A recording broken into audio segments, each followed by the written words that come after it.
Hi guys, welcome back to a new episode of How to Login. Today in this video, I'm gonna show you how you can message someone on Grindr. Keep watching the video till the end. To message someone on Grindr, firstly go ahead and open up your Grindr application. The home page of Grindr application will appear on the screen.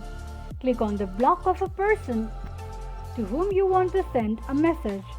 On the next page, type in a message on Say Something section and tap on Send. This is how you can message someone on Grindr application quickly and easily just in few steps.